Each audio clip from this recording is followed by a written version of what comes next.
My name's Larissa, and I'm here to talk about my beautiful princess Olivia and the experience we had with the hospital and the amazing people that we met along the way. Olivia was diagnosed when she was 3 with an inoperable brain tumor, and she was given 6 to 9 months to live.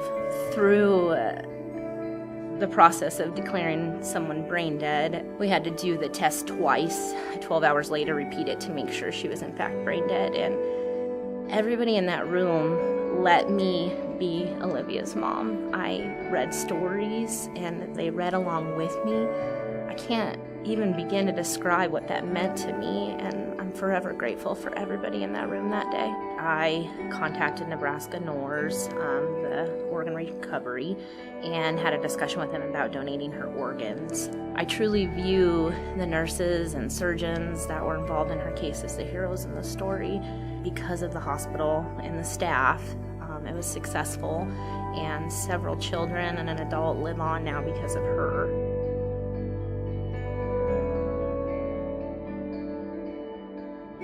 I came into the emergency room. My husband brought me to the emergency room. From the minute I walked in the door at the emergency room, I felt like they wanted to help me. A doctor came in and asked me some questions. He was very, very professional. They decided that I needed to stay. They had to run some tests. So I was put in a room. I mean, I couldn't have asked for better help. I was lucky enough the first time when I was in the hospital to make a connection with she was the aide. Her name was Sam. In fact, I saw her afterwards and I said, well, I'm doing great now, and she was like, oh, I'm so glad. She remembered my name. She remembered to call me Donna. And I mean, that was really something to me because they see a lot of people, and she remembered my name. I remember the ride for a little bit, and I guess I had flatlined inside the ambulance, and then all of a sudden I came back. I remember being carried and wheeled into the emergency room at the hospital. All you really kind of remember is the lights in the ceiling.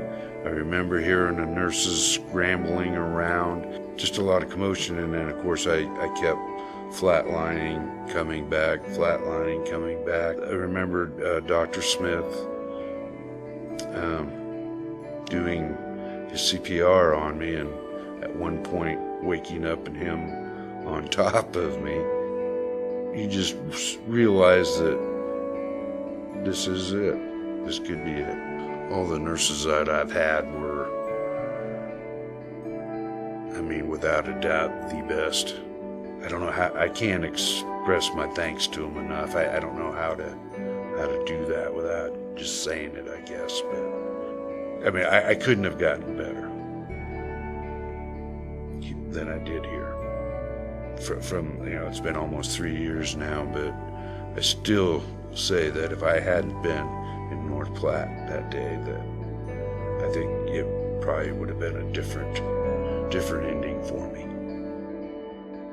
Our capacity to touch with our hands, our capacity to see people with our eyes and with the whole of who we are, it's lent to us. We're stewards. We begin to see how significant our touch, our creativity, when we see what we can do together, and we join forces and put our shoulders to the task, we can make a difference.